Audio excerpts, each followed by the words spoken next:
This is going to be the first year that we're going to do a Latin America conference. What does it mean to you and to others in Latin America? Yeah, I'm very excited about that. I changed the food service in your country.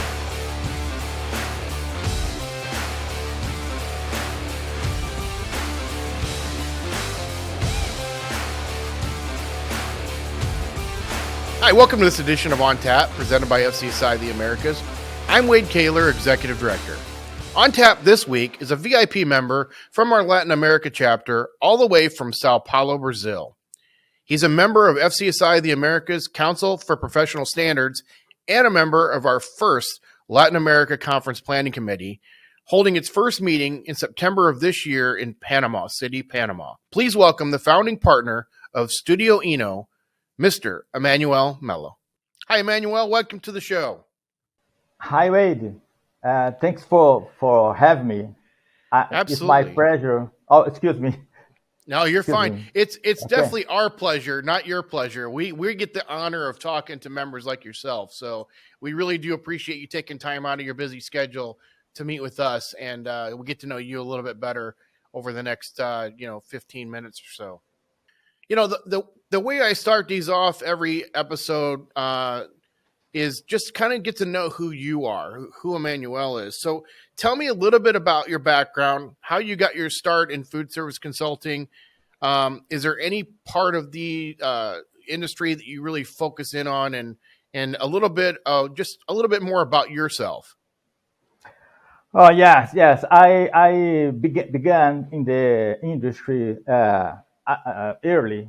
When I was 20, in the 70 years, I, I, I began to work in the industry at a dealer in Brazil. And I began to learn how to design a professional kitchen.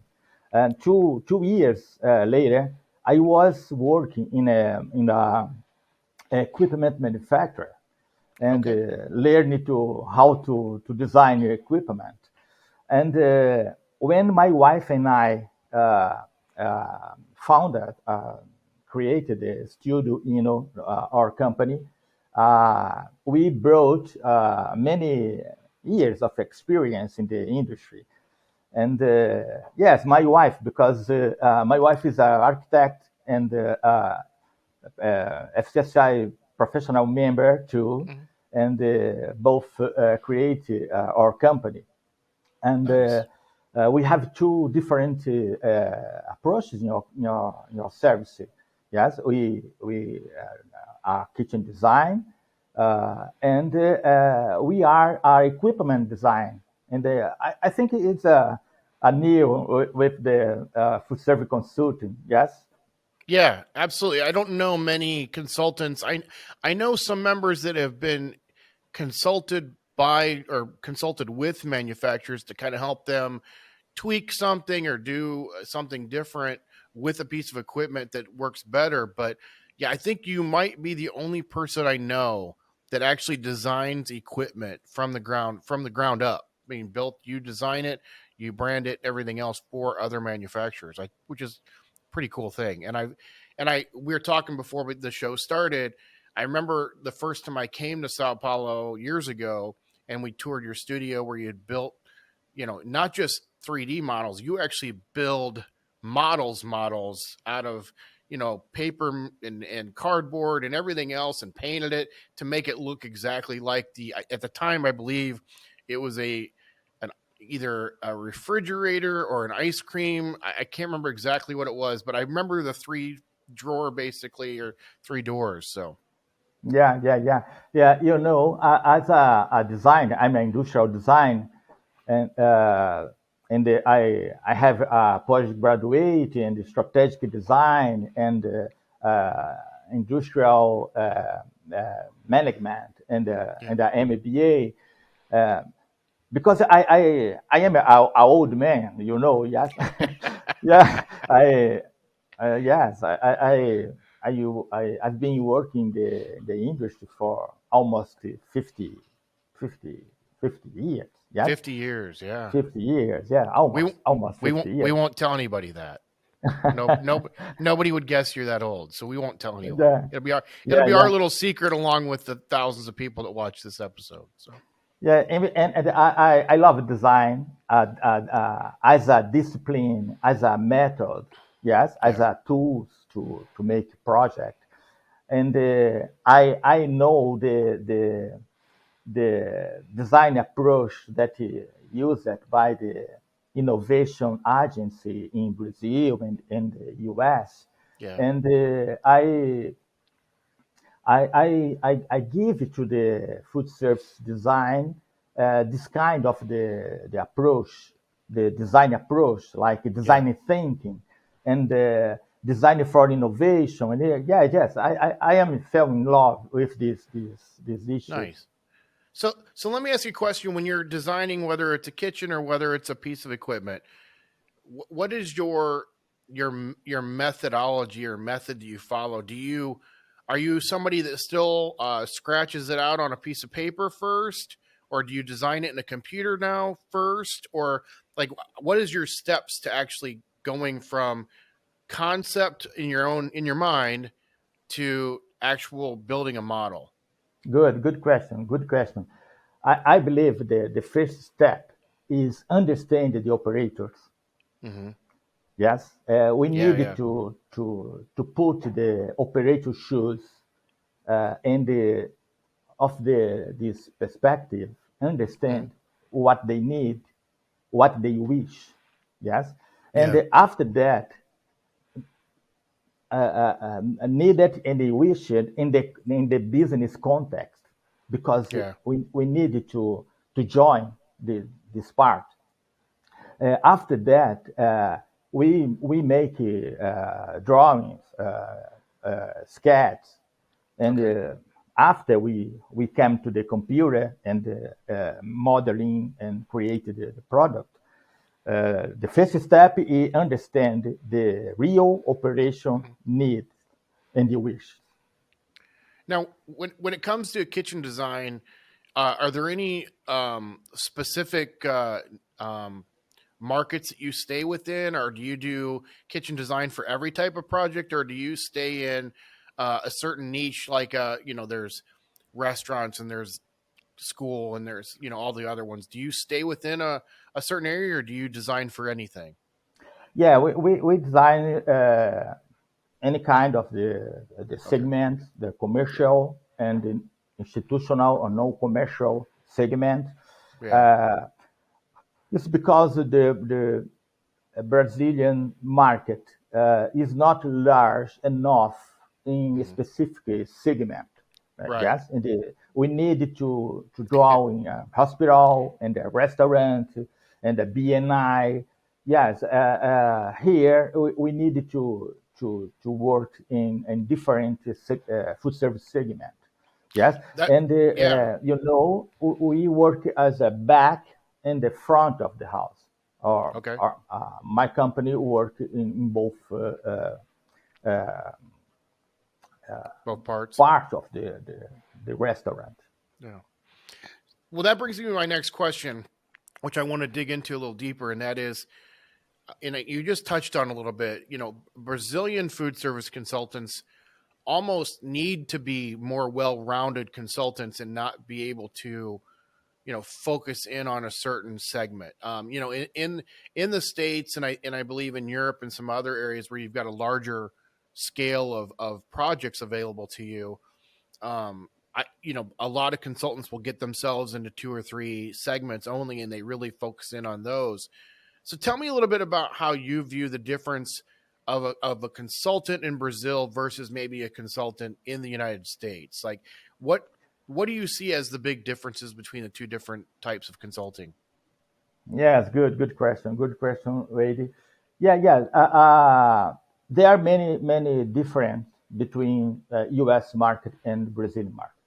Uh, let me bring out some difference.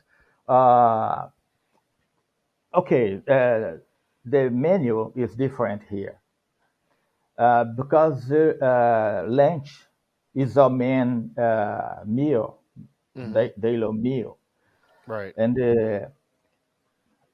we had many European influence here Yep. in your culture, and yes, there are mixed influence by the European and the U.S. and our internal market is huge, is large, and here the business is run different. Okay. I can tell you about the dealer. The dealer is not strong here Okay. because the equipment manufacturers sell your good direct to the end user. Yes, Okay. Yeah. like a dealer fabricator in US, Correct. and Yeah. yeah, and it's make it different in the market. Uh, Olive Garden, the franchise Olive Garden here in Brazil, Yep. uh, building the first store, the first restaurant, import all the equipment, all the goods from the US, and the cost was very big, Yeah. he didn't run the business in this way, and they hired us to develop a supply chain for this franchise here, and we try to looking for suppliers for equipment, for lighting, for furniture, and we make the Olive Garden here at the same standard of the franchise, Hmm. and with the affordable cost investment. Right. And yes, it's making big difference because when you are designing in US, you use specification equipment specification, uh, but if the manufacturer has no structure here in Brazil, it will Right. be many difficult to do that. Right. The Yes. tariffs on top of it. I know at one point, I don't know what the percentage is now, but I know at one point the tariffs were almost 100% of the cost to come into Brazil. So, for example, if a piece of equipment cost $50,000 to buy, the tariff was roughly $50,000 to bring it into Brazil to support the Brazilian market better. And to your point, it keeps it within the country, and it requires the manufacturers, I think, within Brazil, if I'm correct, to really get creative to help you as a consultant develop all of the equipment that you need to have that restaurant run the same as it would anywhere else in the world. So there's a lot of pressure on you as a consultant to find the right equipment, but also a Yeah. lot of pressure on the manufacturers to get you the equipment that they need within Brazil. So Yeah. that brings up another topic then from the equipment side of things, and that is, how do you find the equipment industry different as well? Because obviously they have to get you every piece of equipment. Do you see that? Is there a lot of Brazilian manufacturers themselves, or do you see other brands and companies that come in and open up a factory in Brazil that have the same brand somewhere else, but now they're within the country of Brazil? How does that work best for you? Yeah. There are many U.S. company and European company that is work out in Brazil, like Okay. Rational, like Unox, like Middleby Group, like Houghton. Yes, Okay. and Yeah. the company create a specific strategy for Brazilian market. Okay. I believe it. This is the key question to growing in Brazilian market. The company needed to create a specific strategy for here. Yes, Yeah. uh, the principle of design, the kitchen design is the same. It is no different. Well-being and the flow is not different. It's the Hmm. same. The difference is equipment specification, because you need to mix Yeah.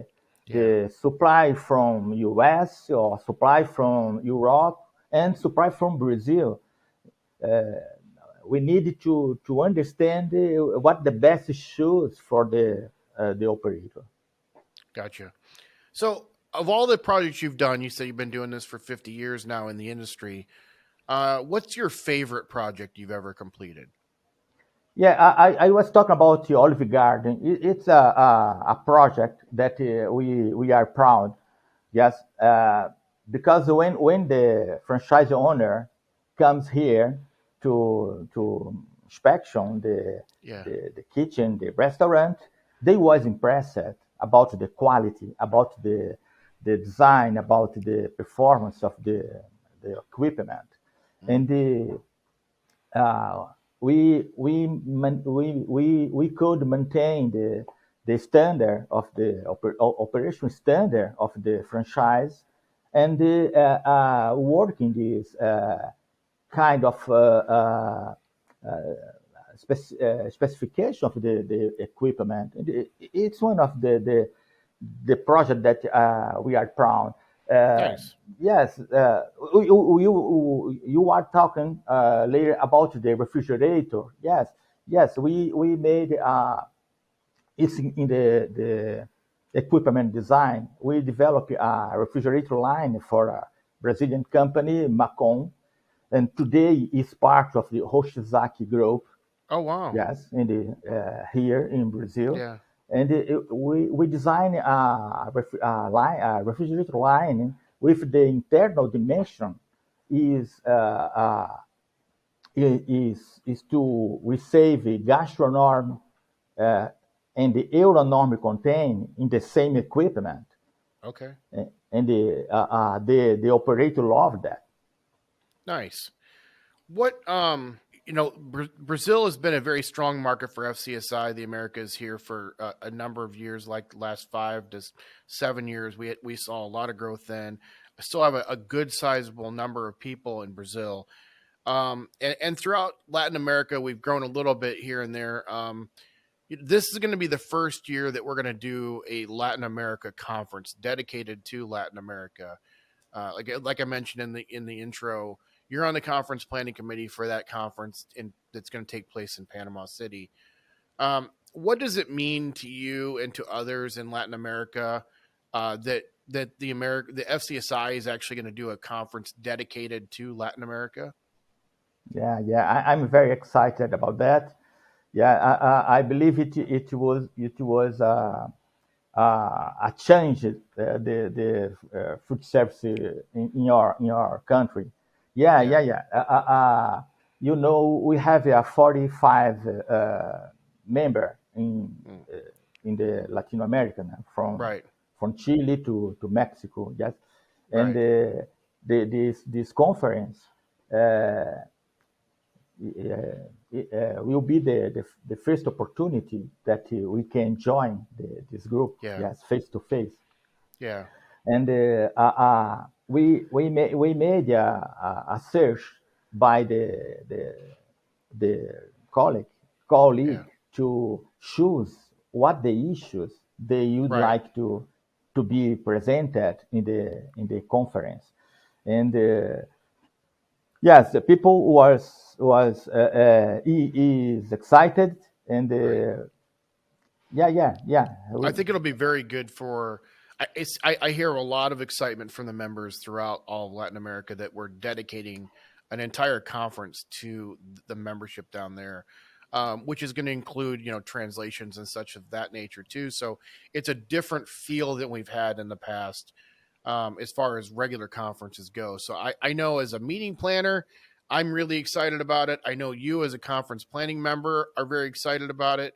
I can't wait to debut this conference and watch it grow from what it is this year, and then see what it grows into. I know we're going to do it every other year, so 25, 27, whatever it turns into. I'm really looking forward to it.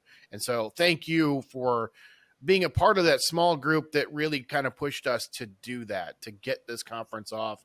And it takes volunteers like yourself that are willing to dedicate the time and the energy as well to do that. So, thank you as well.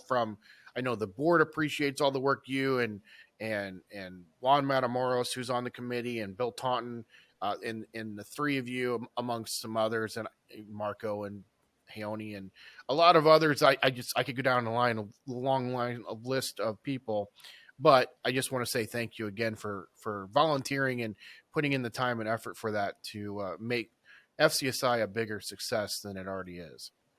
You're welcome, and it's my pleasure. What's one piece of advice you'd give to somebody thinking about getting into the food service consulting industry? They're a recent college graduate or from the university, or maybe they've been a chef or something along the route, and they are looking to maybe change careers. What's one piece of advice you give to somebody about thinking of becoming a food service consultant? Yeah. Be in contact with the best people in the industry. Yeah. Learn food service deeper. Put the operator shoes. Yes. Yeah. Do the right thing. Do the right thing every time. That's yeah. huge. Yeah. Yes. It was my recipe. Yes, and I think the people who are listening us in this moment can repeat the recipe. Yes. Good. So one of the questions I've got this year for everybody that I'm always curious about, since I travel quite a bit for FCSI as well. Let's say you're getting ready to travel to a client. You're going to be on the road for, let's say, 3 or 4 days for that client. What are 3 things that you have to take with you on the trip to make sure that you can, that for you, whatever it might be? I don't want to give you any hints because I don't want to ruin it, but what are 3 things you have to pack with you to go? Besides clothes and toiletries, we all know we need those. What are 3 things that Emmanuel has to have with him on the road? Wait, I think keep the learning mind. Yes, I think it's the main thing that I can take. Maintain my open mind to understand what the problem the client. Yes. Mm-hmm. Understand the client. Yes. I think that the I believe is the thing that I ever take with me. I don't know if I was very philosophical. No, that's yes. No, that's a very deep intellectual thought that I had not thought of.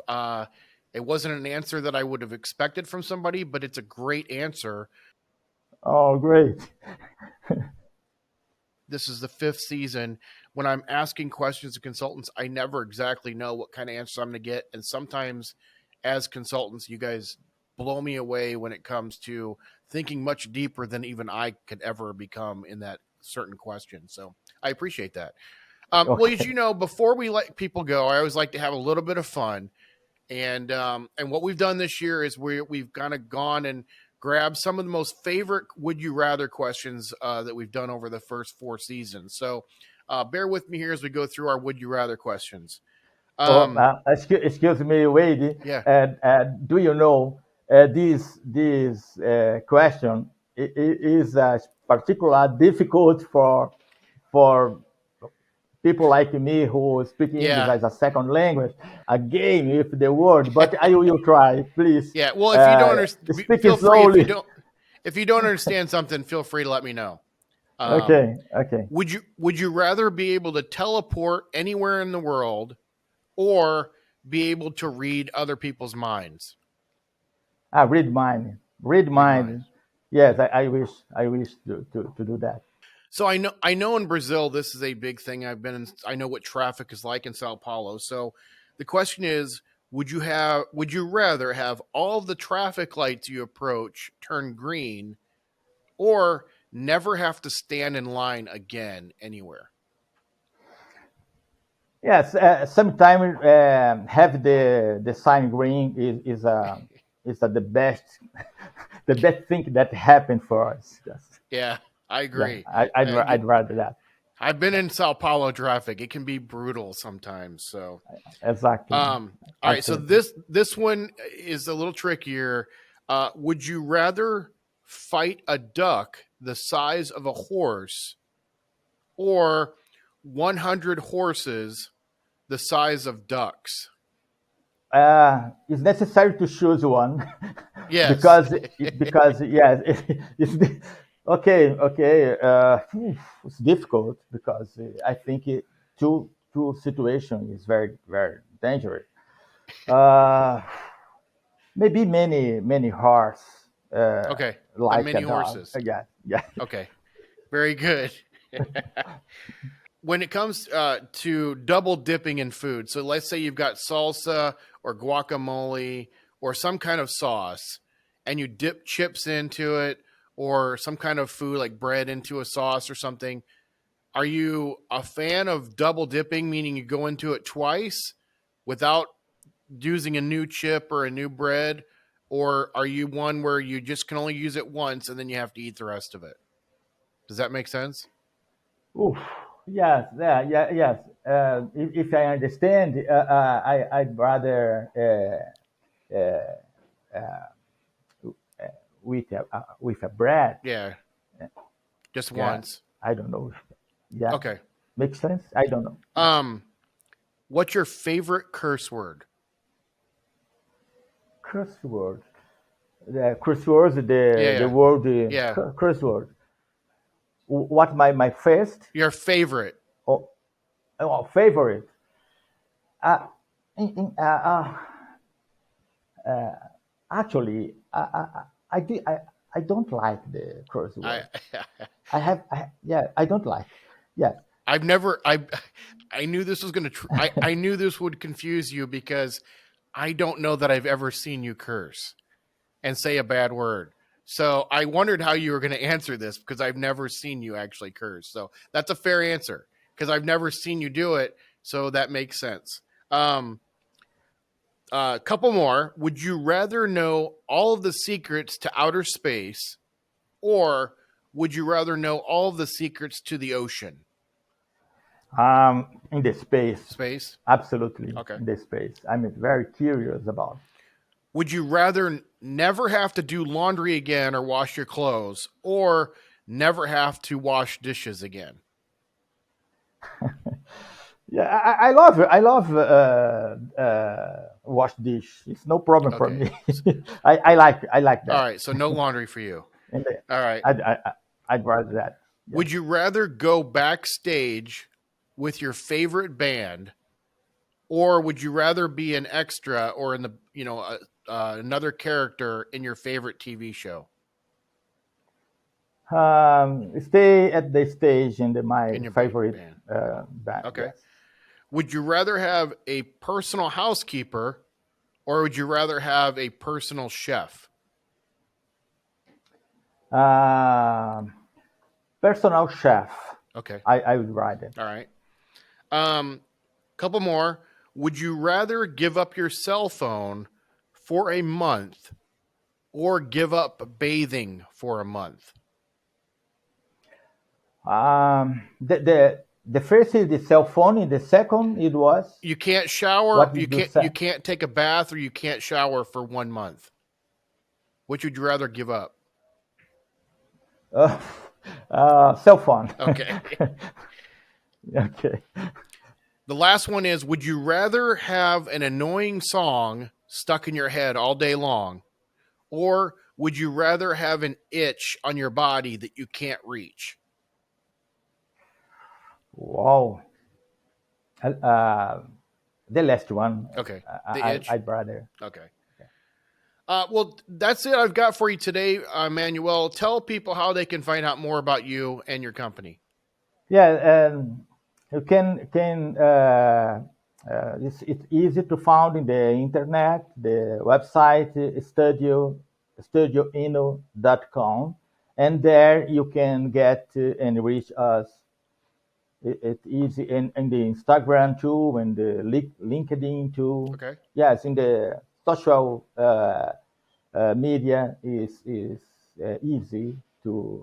easier Okay. to find us. Perfect. Well, that wraps up this edition of On Tap presented by FCSI the Americas. A special thank you out to Emmanuel for joining us today.